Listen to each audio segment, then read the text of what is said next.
भारत दौरे पर आई फ्रांस की वज़ीर ख़ारजा कैथरीन कोलोना आज नई दिल्ली में वज़ीर ख़ारजा डॉक्टर एस जयशंकर के साथ करेंगी बातचीत। सभी दो फरीकी इलाक़ाई और बैनुल अक़वामी उमूर पर होगी तफसीली बातचीत।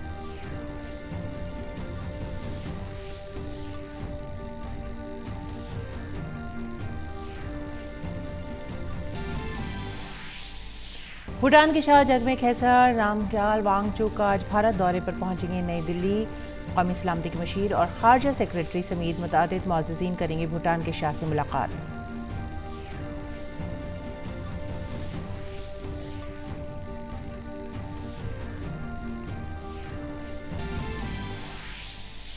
हिंदी दिवस पर आज मुतादिद प्रोग्रामों का इनेकाद। मरकजी वज़ीर दाखिला अमित शाह सूरत में हिंदी दिवस तकरीब और दूसरी कुल हिंद भारतीय सरकारी ज़बान कॉन्फ्रेंस में होंगे शरीक।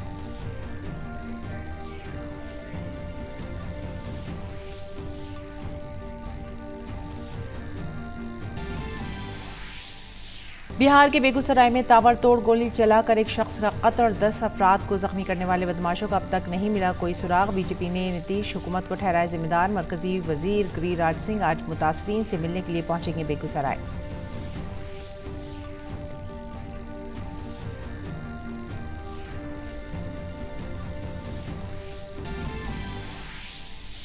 आर्मीनिया और अजरबैजान की सरहद पर झड़प में आर्मीनिया के 49 और अजरबैजान के 50 फौजियों की हुई मौत। अमेरिका की दोनों ममालिक से तहम्मुल बरतने की अपील। दूसरी जानिब अक़वाम मुत्तहिदा के सेक्रेटरी जनरल ने मसले के हल के लिए फौरी इक़दाम की अपील।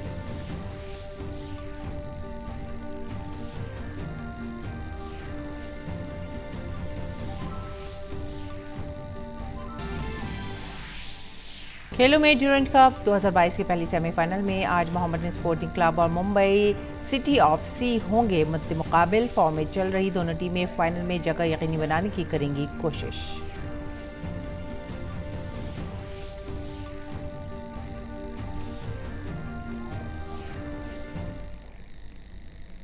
आदाब नाज़रीन, उर्दू खबरों में आप सभी का खैर मक़दम है। मैं हूं सादिया अली। नजर डालते इस वक्त की खास खबरों पर। फ्रांस की खारजा और यूरोपीय अमूर की वजीर कैथरीन कोलोना भारत के 3 रोज़ा दौरे पर हैं। कैथरीन कोलोना दिल्ली में वाक़ हैदराबाद हाउस में वजीर खारजा डॉक्टर एस जयशंकर के साथ बातचीत करेंगी। कैथरीन कोलोना डॉक्टर एस जयशंकर के साथ दो फरीकी इलाक़ाई और बैनुल अक़वामी मसाइल पर बातचीत करेंगी। जुमेरात को वो मुंबई में सनअतकारों से भी मुलाकात करेंगी। वज़ारत ख़ारजा ने कहा है कि भारत और फ्रांस के दरमियान देरीना स्ट्रैटेजिक शराकतदारी है और इस शराकतदारी को मज़ीद गहरा करने के लिए वक्तन फ़वक्तन आला सतही मुशावरात होती रहती हैं। वज़ारत ख़ारजा ने कहा है कि फ्रांसीसी वज़ीर ख़ारजा के दौरे भारत से तिजारत, दिफ़ा, आबो हवा, नक़ल मकानी और नक़ल हरकत, तालीम और सेहत के शोबों में शराकतदारी को मज़ीद मजबूत करने की राह हमवार होगी। और भूटान के शाह जिगमे खेसर नामग्याल वांगचुक आज भारत के दौरे पर नई दिल्ली पहुंचेंगे। कौमी सलामती के मुशीर अजीत डोभाल और खारजा सेक्रेटरी विनय क्वात्रा समेत मुतादिद मुअज़्ज़िज़ शख्सियात भूटान के शाह से मुलाकात करेंगी। बिहार के बेगूसराय जिले में फायरिंग करके एक शख्स को हलाक और 9 अफराद को जख्मी करने वाले शरपसंदों का अब तक कोई सुराग नहीं मिल सका है। पुलिस ने शरपसंदों की गिरफ्तारी के लिए 3 टीमें तश्कील दी हैं जो मुख्तलिफ मकामात पर छापे मार रही हैं। इस मामले में बिहार की नीतीश हुकूमत तनकीद की इज़्ज़त में है। बीजेपी ने इसे जंगल राज पार्ट 2 बताते हुए जेडीयू आरजेडी हुकूमत पर हमला किया है। बेगूसराय में बाइक पर सवार 2 नामालूम बदमाशों ने शहर के 4 थाना हलकों में घूमकर लोगों पर फायरिंग की। फायरिंग में 10 अफराद जख्मी हुए हैं, जिनमें से एक ने बाद में दम तोड़ दिया। वाक़े के बाद दोनों बदमाश वहां से फरार हो गए। इत्तला मिलते ही पुलिस मौके पर पहुंची और जख्मियों को इलाज के लिए अस्पताल में दाखिल कराया, जिसमें तमाम 9 जख्मियों की हालत खतरे से बाहर है। वो मुख्तलिफ अस्पतालों में ज़ेरे इलाज है। देही तरक्यात और पंचायती राज के मरकजी वजीर गिरिराज सिंह ने बेगूसराय में फायरिंग मामले पर वजीर आला नीतीश कुमार को तनकीद का निशाना बनाया है। उन्होंने कहा है कि वजीर आला नीतीश कुमार फायरिंग के इस वाक़े के जिम्मेदार हैं। नीतीश कुमार ने जंगल राज की तारीफ बदल दी है। गिरिराज सिंह ने मकतूल इंजीनियर के लवाहिकीन को 1 करोड़ और फायरिंग में जख्मी होने वालों को 50-50 लाख रुपए मुआवजा देने का मुतालबा किया है। मरकजी वजीर गिरिराज सिंह मुतासरीन से मिलने आज बेगूसराय पहुंचेंगे। दुर्भाग्य है बिहार का कि बिहार में सरकार नाम की कोई चीज़ नहीं रह गई। हम इसलिए नहीं कह रहे हैं कि कल तक मैं सत्ता में था उनके साथ, जो जिस राज्य का मुख्यमंत्री, उनको भय लगता है ये कहने में कि मैं जंगल राज का हूँ, जिस दिन जो जंगल राज कहेंगे उन्हें उप मुख्यमंत्री सत्ता से हटा देगा। मुख्यमंत्री कहते हैं ये जनता राज है, जंगल राज नहीं। तो उनके फार्मूला में ये नया जनता राज की परिभाषा हो गया कि अपराधियों को छुड़ा ले। जब अपराधी बेखौफ हो जाते हैं तो बेगूसराय जैसी घटना घटती है। मध्य प्रदेश के कोहिनूर नेशनल पार्क में चीता की दोबारा आबादकारी के लिए तैयारियों को हतमी शक्ल दी जा रही है। 17 सितंबर को वजीर आजम नरेंद्र मोदी नामीबिया से कोहिनूर नेशनल पार्क में लाए जाने वाले चीतों को छोड़ेंगे। इस सिलसिले में हमारे नामानिगार तापस भट्टाचार्य ने माहौलियात, जंगलात और मौसमियाती तब्दीली की वजारत के डायरेक्टर जनरल CP गोयल से बातचीत की। इस वक्त मेरे साथ मौजूद है DG forest CP Goyal sir, जो बात करेंगे चीता, जो कि बहुत जल्द अब देश में देखने को मिलेगा। सर, बहुत जल्दी हम 17 तारीख तक हम एक्सपेक्ट कर रहे हैं कि चीता कोहिनूर नेशनल पार्क में पहुंच जाए। क्या क्या चीजें हम एक्सपेक्ट करेंगे, थोड़ा ध्यान से बताएं। नामीबिया से ये चीते आ रहे हैं सर? इस समय हम लोग 8 चीते नामीबिया से लाने जा रहे हैं। हमारी सारी तैयारियां पूर्ण हैं। जो हमारी फील्ड पर जो कोहिनूर में तैयारियां होनी वो भी पूरी तरह से तैयार हैं, और जो नामीबिया की साइड में होनी वो भी वहाँ तैयारियां हमारी पूरी हैं। तो 16 तारीख की शाम को वहाँ से हमारा जो कार्गो विमान है उन 8 चीतों को लेकर यहाँ पे चलेगा, और जयपुर में लैंड करने के बाद डिफेंस के एयरक्राफ्ट से हम उसको कोहिनूर में लाएंगे, और वहाँ 17 तारीख को माननीय प्रधानमंत्री जी उनको रिलीज करेंगे। तो एक तरह से ये बहुत बड़ी उपलब्धि है देश के लिए, क्योंकि ये चीता जो प्रजाति है वो देश से विलुप्त हो गए थे 1950 के समय में, और उसके बाद ये लेके आए। तो अमृतकाल में एक नया ही हम देख पा रहे हैं, एक नई पहल, नई सोच के साथ। नहीं, सही आप कह रहे हैं कि ये अमृतकाल से कोइंसाइड कर रहा है। 75 साल पूर्व जो है ये चीता भारत से विलुप्त हो गए थे, और अब जो हम ये लेके आ रहे हैं हमारा सफल प्रयास रहेगा, और 17 तारीख को भारत की धरती पर पुनः चीता का आगमन होगा। ये हमारे लिए सब लेके बहुत सौभाग्य की बात है। साउथ अफ्रीका से भी भारत सरकार की तरफ से हम जो MOU है वो हम लोगों ने वेट करके उनको भेजा हुआ है। उनकी एक टीम आनी थी यहाँ पर जो हिंदुस्तान में, वो भी आकर उनको देख के चली गई। वो लोग सेटिस्फाइड हैं, तो जल्दी वहाँ से भी हमारा जो समझौता है पूर्ण हो जाएगा। उसके बाद हम जब ये नामीबिया वाले जो चीते इस समय हमारे सॉफ्ट कंक्लूजन से रहेंगे, जब ये हम इनको खुले जंगल में छोड़ देंगे, उसके बाद हम नेक्स्ट बैच में साउथ अफ्रीका के चीतों को यहाँ पर लेके आएंगे। कोहिनूर नेशनल पार्क के साथ दूसरे नेशनल पार्क में भी क्या हम एक्सपेक्ट कर रहे हैं कि इस तरीके का जो प्रोजेक्ट चीता है वो लेके जाएं? देखिए, हर एक नेशनल पार्क की कैरिंग कैपेसिटी रहती है।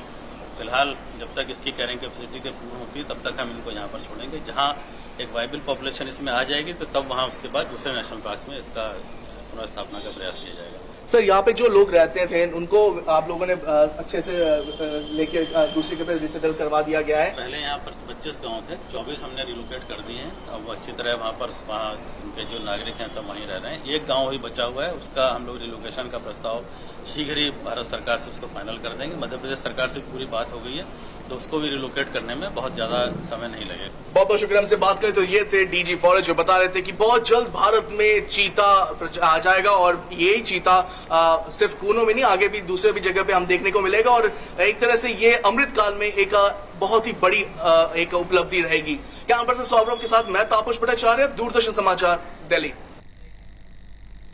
और आज मुल्क भर में हिंदी दिवस मनाया जा रहा है। इसी दिन 1949 में भारत की दस्तूर साज असेंबली ने देवनागरी रस्मुल ख़त में हिंदी को मुल्क की सरकारी ज़बान के तौर पर कबूल किया था।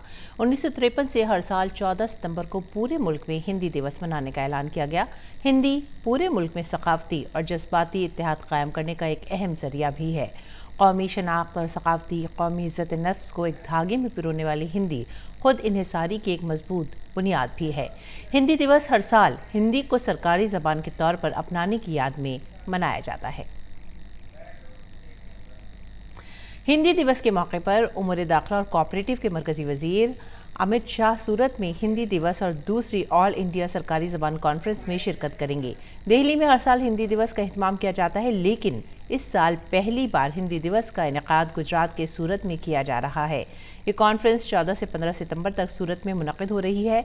मरकजी वज़ीर दाखिला अमित शाह के अलावा मुल्क भर से हिंदी ज़बान से मुताल्लिक़ स्कॉलर्स और कई तंजीमों के आला ओहदेदारान भी कॉन्फ्रेंस में शरीक होंगे। ये कॉन्फ्रेंस हर साल हिंदी ज़बान के फ़रोग़ के लिए मुनक़िद की जाती है।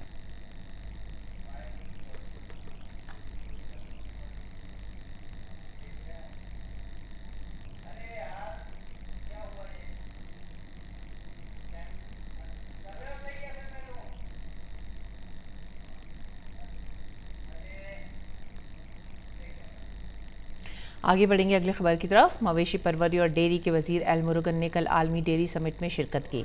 समिट में हिस्सा लेने के बाद उन्होंने सहाफ़ियों के सवालों का जवाब देते हुए कहा कि समिट का यहाँ होना एक बड़ा मौका है, क्योंकि ये समिट 48 साल बाद भारत में हो रहा है।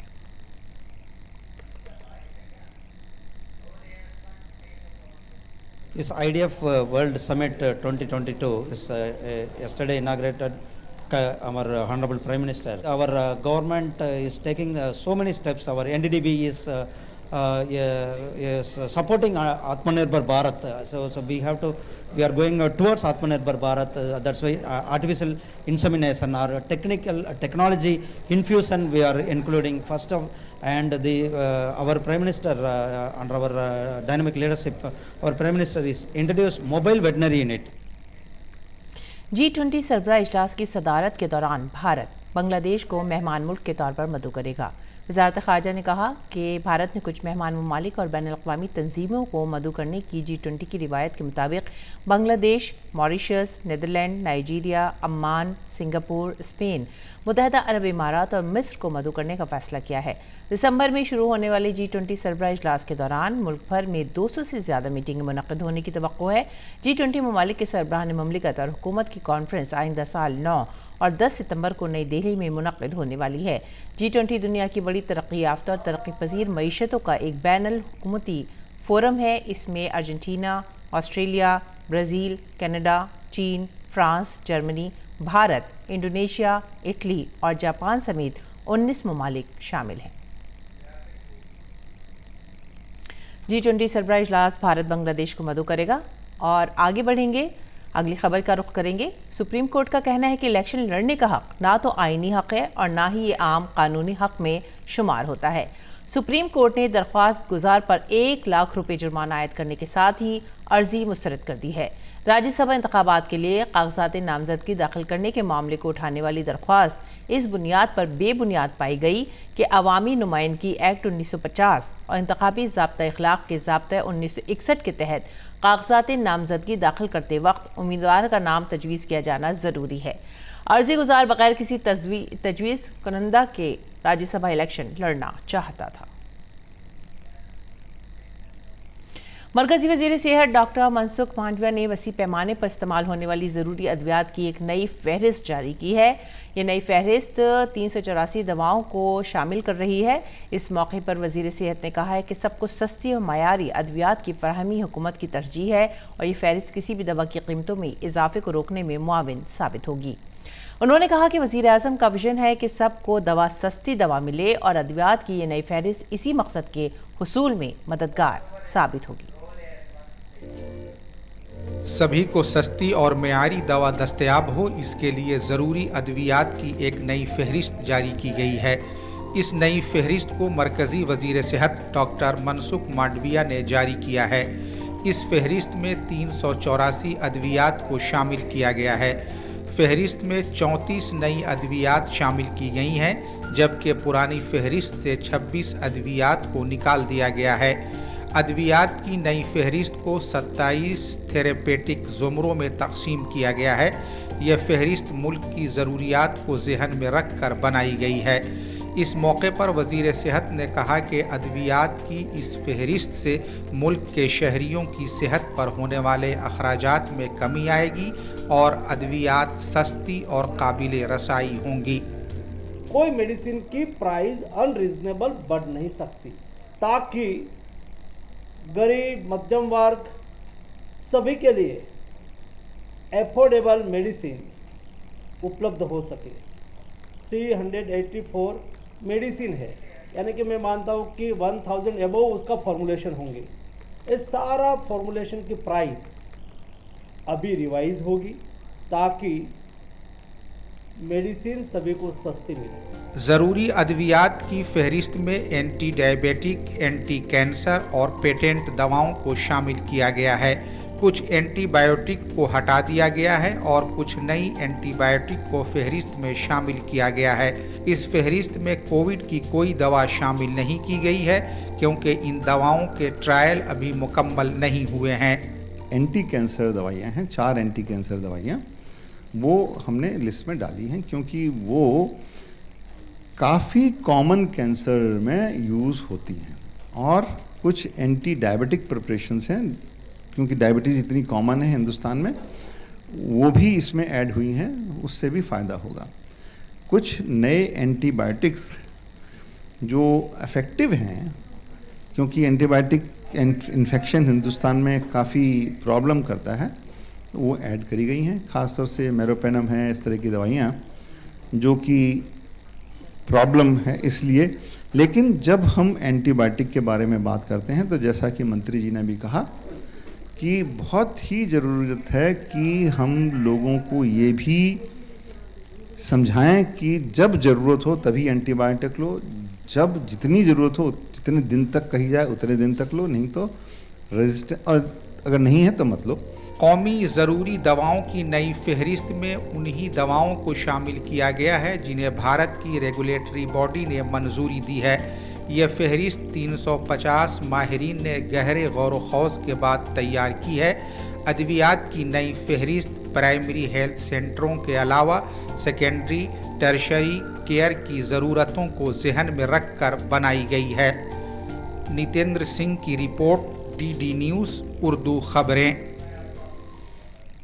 10 तिजारती कोयले की कानों की ई नीलामी कल शुरू हुई, जिसके तहत वजारत कोयला ने मंगल को 5 रियासतों की 8 कानों की ई नीलामी की और 2 कोयले की कानों की आज ई नीलामी होगी।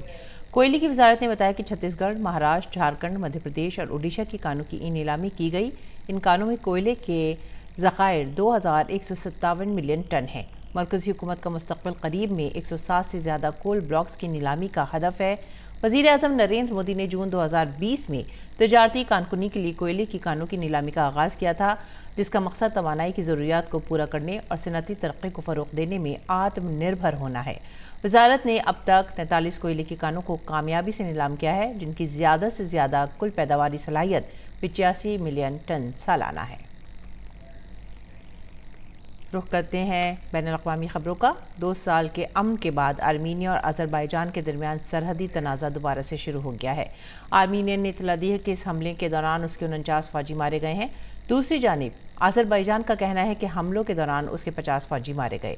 आर्मीनियाई वज़ारत दिफ़ा के मुताबिक पीर की निस्फ़ शब के बाद अज़रबैजान की अफ़वाज ने तोप खाने और ड्रोन्स का इस्तेमाल करते हुए उसकी सरज़मीन के कई मकामात पर बेक वक्त हमला किया, जिसका जवाब उसने दिया। इस दौरान रूस ने दोनों ममालिक के दरमियान जंगबंदी कराने की कोशिश की, लेकिन नाकाम रहा।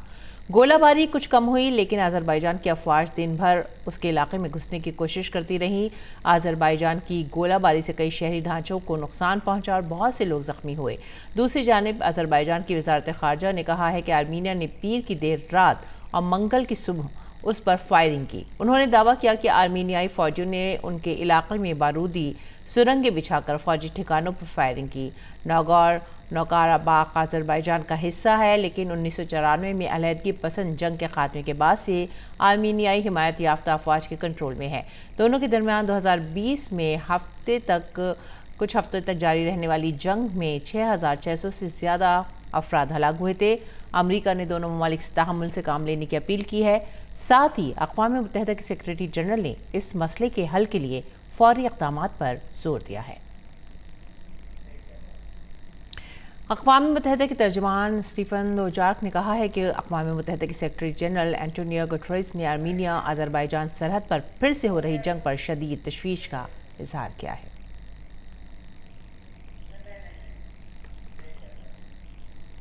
अमेरिका ने दोनों ममालिक की हुकूमतों से सिफारती और फौजी सतह पर फिर से बराह रास्त बातचीत शुरू करने की अपील की है।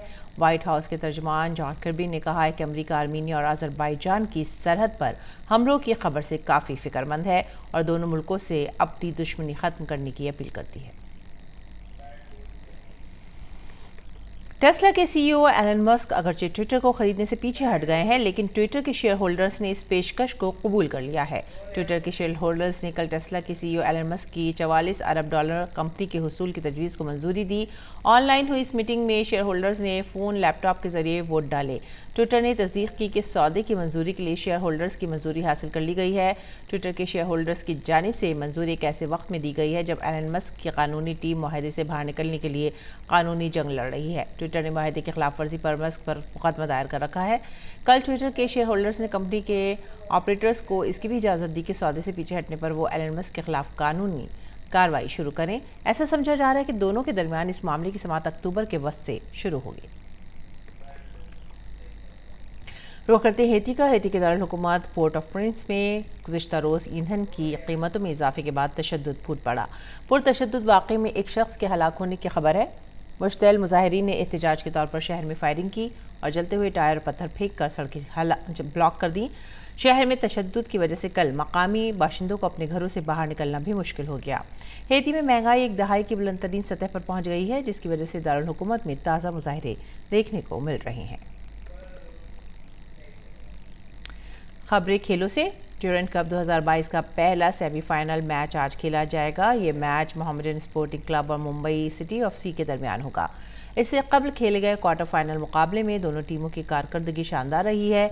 जहां एक तरफ मोहम्मडन ने केरला ब्लास्टर्स को एक तरफा मुकाबले में 3-0 से शिकस्त देकर सेमीफाइनल के लिए अपना रास्ता साफ किया था, वहीं मुंबई सिटी ने चेन्नईस को 5-3 से शिकस्त देकर सेमीफाइनल में रिसाई हासिल की थी। दोनों ही टीमों के स्ट्राइकर फॉर्म में चल रहे हैं। ऐसे में दोनों टीमें आज के दिलचस्प मैच में जीत दर्ज करके फाइनल में पहुंचने की पूरी कोशिश करेंगी।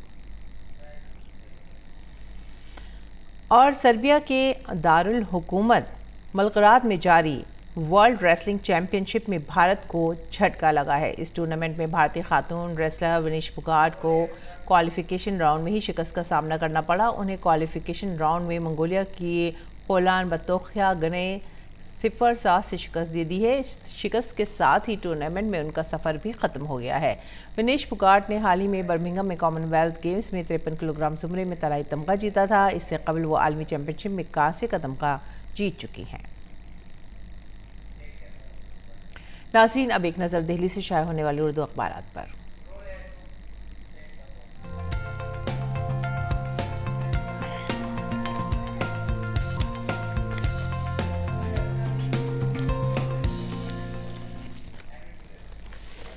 और उर्दू अखबारात के जायज़े में जो सबसे पहली खबर हमने ली है वो है रोज़नामा राष्ट्रीय सहारा से, और ये खबर है तेलंगाना से। तेलंगाना के शोरूम में भयानक आग लगी है, जिसमें 8 अफराद हलाक हुए हैं। जानी नुकसान पर वज़ीर आज़म का इजहार गम। महलूकीन के अहल खाना को 2-2 लाख और ज़ख्मियों को 50-50 हज़ार रुपये के मुआवजे का ऐलान किया गया है। अगली खबर का रुख करते हैं, और ये खबर भी राष्ट्रीय सहारा से है। बड़ी सुर्खी है, कुतुब मीनार मामले में मुदाखलाती अर्जी पर फैसला महफूज कर लिया गया है। दिल्ली की साकेत अदालत 17 सितंबर को सुनाएगी अपना फैसला। अगली खबर भी रोज़नामा राष्ट्रीय सहारा से, और ये खबर है मतरा शाही ईदगाह मामले की समाअत अब 3 अक्टूबर को होगी। और अगली खबर राष्ट्रीय सहारा की जो सुर्खी है वो है वज़ीर आज़म नरेंद्र मोदी की सऊदी वली अहद को दौरे हिंद की दावत। आगे बढ़ेंगे इनकलाब की तरफ। इनकलाब से जो हमने सुर्खी ली है वो है हुकूमत सरमायाकारी लाने के लिए हर कदम उठाने के लिए तैयार, सीतारमण। उसके बाद जो नेक्स्ट खबर हमने ली है वो है अमित शाह ने गुजरात में तरक्याती कामों का इफ्तिताह और संगे बुनियाद रखा। ये है हमारा समाज से। और मरकज़ी वज़ीर दाखिला अमित शाह ने मंगल को कॉन्फ्रेंस के ज़रिए, वीडियो कॉन्फ्रेंस के ज़रिए गुजरात में करोड़ों रुपए की लागत वाले कई प्रोजेक्टों का इफ्तिताह किया। आगे बढ़ेंगे अगली खबर की तरफ, और ये सेहत के शुबे से मुताल्लिक़ खबर है। वज़ीर सेहत का बयान, हुकूमत सस्ती म्यारी अद्वियात फराहम करने के लिए पुरअज़्म है। इससे अगली खबर का रुख करते हैं हमारा समाज की, और ये खबर है कि शेयर बाज़ार में अब बेहतरी आ रही है और डॉलर के मुकाबले में रुपया 36 पैसे मजबूत हुआ है। ये थे आज के उर्दू अखबारात, और अब जान लेते हैं मुल्क भर के मौसम का मिजाज।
मौसम की मिजाज के बाद आइए अब आपको लेकर चलते हैं कर्तव्य पथ, जहां हर रोज़ मुल्क की मुख्तलिफ रियासतों से लोक मौसीकी और रक्स के साथ साथ रंगारंग प्रोग्राम मुनक़िद किए जा रहे हैं। आप इन नज़ारों से महसूस होइए और हमें दीजिए इजाज़त। आदाब।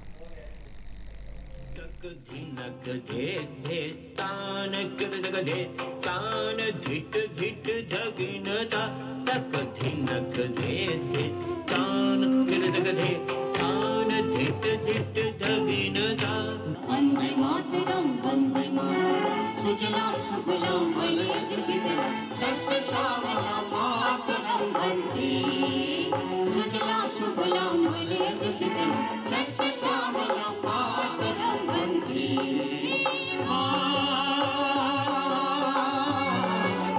लड़ली लुम्बा हो राज लड़ली लुम्बा